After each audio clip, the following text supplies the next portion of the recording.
Hi everyone, this is Jason Zach from Nathaniel School of Music.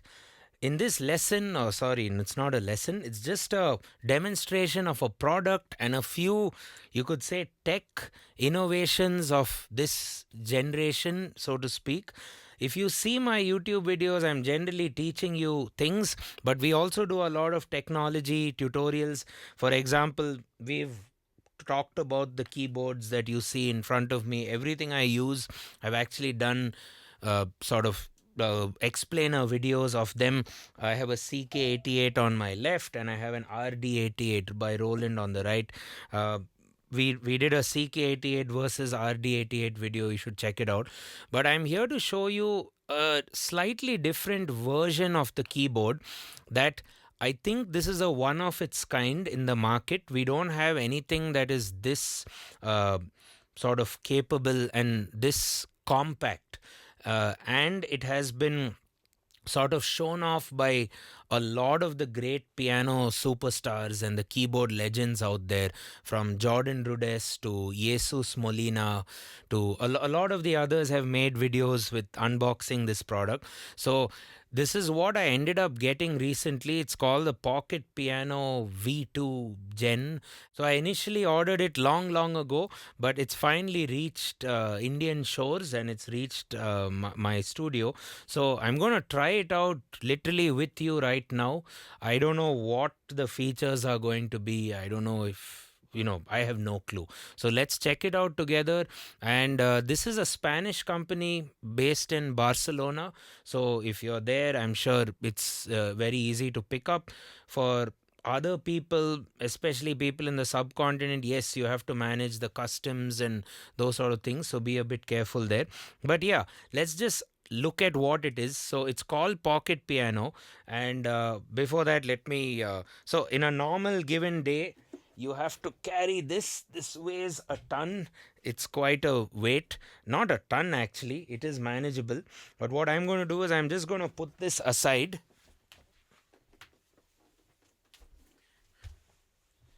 And get in the Pocket Piano, which is basically somewhere here. So, okay, what is this? Some kind of a cloth. Do we need it? I'm not sure. Anyway, it's there. And then, well, this doesn't appear to be the Pocket Piano, but let's look at this. It comes with a USB-C, from what I can gather. A lot of headphone looking jacks.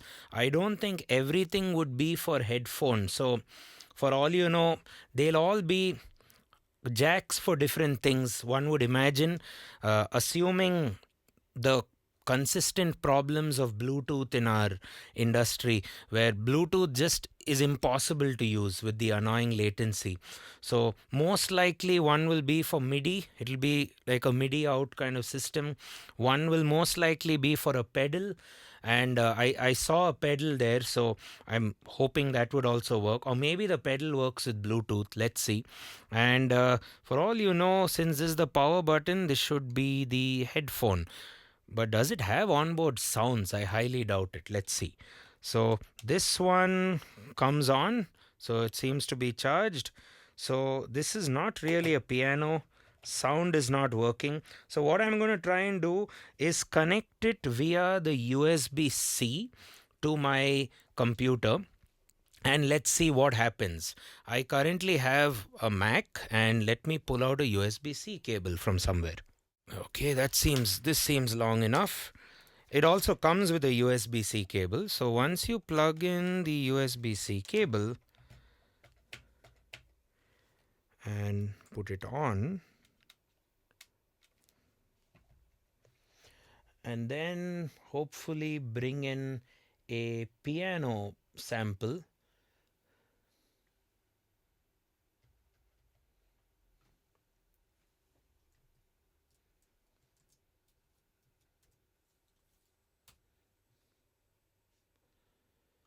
And then bring in a piano software. I've just loaded up Pianoteq. There we go. It seems to work. No latency. And then you have right and left buttons, I'm guessing. octave. But now this is A, B flat and B. I can't even make that out. I'm assuming this is not what came with the package, so there might be a bit more. There are also these other buttons that I need to test out, but at least MIDI works. So it's at least a MIDI controller with 3 keys. But there could be more. So let's look at what's in the box. And if I show you the box, this is basically the pocket piano. It comes in this case. And you have, I'm guessing, what you would call the brain of the whole instrument, which is this. And then you just lock stuff together, I would assume. Does it have some kind of a thing to lock it? Cable? No. Let's see if it actually locks. Yeah, it's locked. It's not too tight, but you do get a click sound, as I can hear. So that's cool. So now has the piano expanded? Yeah, it has. And if I remove it, this still works.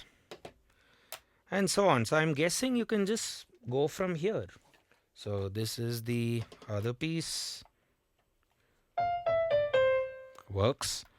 Drop that down an octave. And the journey continues. I'm going to get rid of this cloth. I don't know why we have this cloth. We'll probably let me know in the comments if you have one. And let's dump this cloth somewhere. And there we go. So I'm hoping this should work. It works. Only problem is there's no C here. I guess it starts with C and ends with B.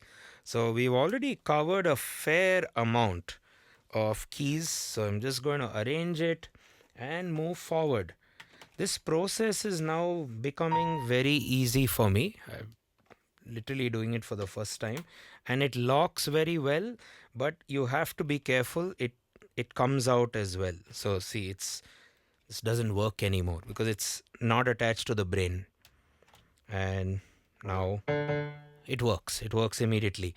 And it's incredible that the latency is very manageable on this instrument. And what I'm going to do is just reduce the volume just to check the touch sensitivity. Very manageable. It's like any other non-weighted keyboard, but the feel is a little better actually. It's nowhere close to a fully weighted digital piano or whatever, but that's not the point. It's super light. You can put it in your bag. The reason I considered getting this is while traveling, I do a lot of concerts and tour the country with my various bands, and I'm also a teacher. I have to do my classes, so I figured this would be helpful to teach. And but right now it's doing what it's supposed to do. It's very attachable. The feel is okay, in my opinion.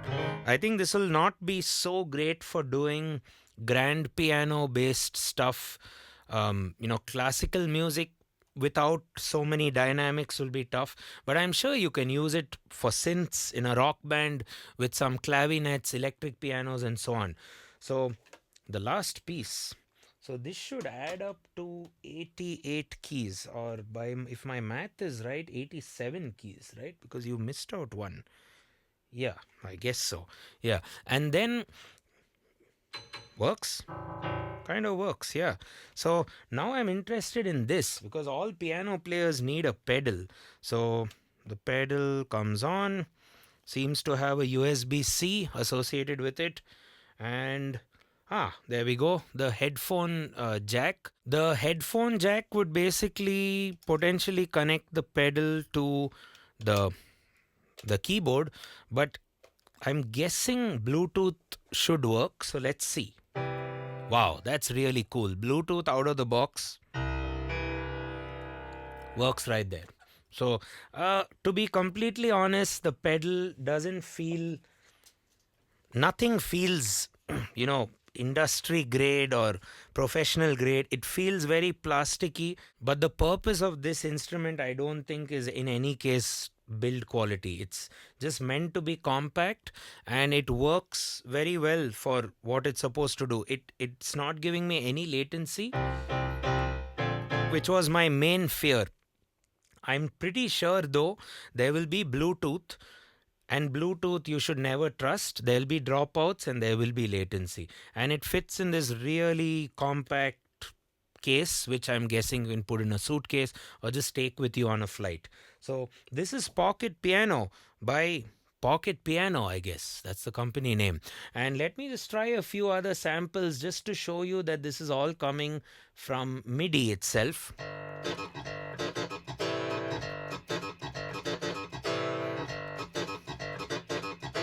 It's a clavinet. I'm very happy with it for clavinets. So it's going to work really great for my synth stuff if ever I go for some synthy work.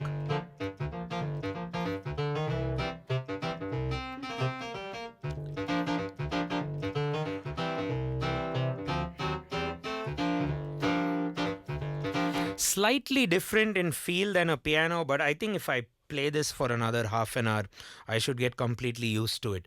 Now, coming to these things, I wonder if there's a headphone jack, there should also be sounds, and that's exactly what exists here. I'm going to just plug in my headphone and see if the sounds actually work.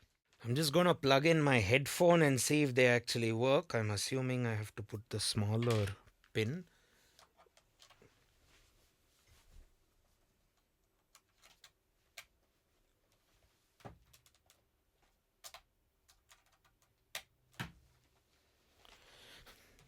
There we go.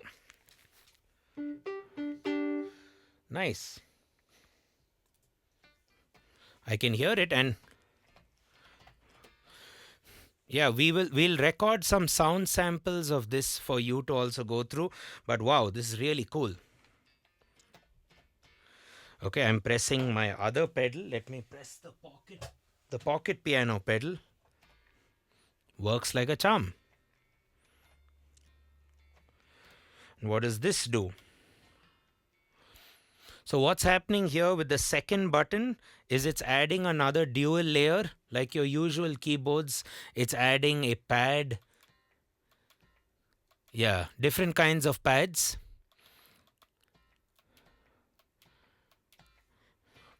And you have multiple pianos here. Electrics, EPs, clavinet. Amazing. And what's this? Effects, reverb, chorus. Wow, I like this. Yeah, this is recording grade stuff. You can pretty much, so what I would recommend is you could use this output and connect a Y cable. You can take a TRS out here and then connect it to a Y cable with an XLR input, or connect that to a stereo DI, and you can take this on stage. Why not? Yes, you will need cables. I don't think you can survive with just this, but it has onboard sounds. And does it have an inbuilt speaker? I doubt they would have an inbuilt speaker. With this kind of build, impossible. But yeah, I doubt it. So you have that. So this side is covered. You put it on and off. You have the headphone jack. Here I'm guessing one would be for the pedal if you run out of charge. But the Bluetooth pedal with Meets keyboard is perfect. There's no latency. It's working like a charm. The other TRS out will most likely be a TRS to DIN MIDI. If you want to now use this as a MIDI controller and patch it to other sound modules. Let's say you have a MIDI rack with a lot of instruments or some vintage synth. You can play that synth through this keyboard using a TRS MIDI cable, which will go into that synth as a 5-pin DIN connector, right? So this is what I'm imagining. I'll do with it. So the first time I've put this together, what would I do with this instrument? Would I use it on stage? I never thought of it, but come to think of it, we are in India. There are a lot of concerts in India where the sound setup is not adequate, or there are insanely difficult flight charges to take your equipment from city to city. You have to pay a lot to these flights, and it's just getting worse by the day. So this is a cushion for certain concerts, especially as a touring musician, to play gigs, and do it and save cost. It might be the case all across the globe as well, but in India the flight situation is very difficult, especially for musicians. And then they ask you to open things, check it, pay extra amount all over the place. They just keep stopping you for no reason. So yeah, that could be a use case for this, but not for serious piano work. If you're doing just maybe chordal work, playing in a rock band, doing some synth work, it's great. I think it feels good enough for any player. I don't think you can put this on a physical regular keyboard stand. It's going to fall off. So you have to put some kind of a wooden plank or whatever. So reaching out to pocket piano, perhaps you can put something easy so that this doesn't fall off. See, it's falling off very easily right now, and you don't want this to happen on stage. See, that fell off easily. So as you can see, things are, it's very sort of, so it's very loose, which is the point of it. But on stage we want something better, so maybe we can put something, or the company or any of you folks who have it can recommend something for me which I can try. The main thing I feel is for classes. If you're a music teacher and if you travel a lot, you can do online classes with just so many keys. You can just take the rest of this out, I'm guessing. Yeah, and just do a simple music class. And this is great for MIDI. It's working really well as a MIDI controller. So yeah, I can't wait to use this. It finally reached my city. It took a lot of time, as some of you might know, dealing with the customs and the transportation, like FedEx and all these companies. Man, I can do another rant video of that someday, but I won't now. But the product is here. Be careful if you're from India and ordering it. Understand all the charges, because you don't have an Indian dealer or distributor right now. So it's coming from Spain. So ask them and figure out exactly the charges, and understand what are all the loopholes that might be there along the way. So that was an sort of setup or unboxing or explainer of pocket piano. It's a blind explainer, I guess. I haven't seen the manual or anything, but as you can see by this video, it just works. So it has the octaves switcher, it has the, what do you call it, the sound selectors, dual, and I'm guessing plus minus is volume, which, yeah, it should work. And then you have the jack. So I think this is also something which can be scalable, and it could move forward with more technology or firmware updates, hopefully, that can be fed into this. Who knows? So I hope the pocket piano team will keep serving the customers well, because it's a good product. It's good for what it does. And there are these other pianos which you buy and you fold it. Trust me, they don't work and they sound really bad. This actually sounds good. It's a professional piano sound. It feels better than your usual 61 key keyboards. It's slightly different. It measures around the same from what I know, maybe slightly smaller, but it's manageable for non-piano work as a gigging musician. So I hope you found this explainer useful. Catch you in the next one. Cheers. Don't forget to like, share, subscribe.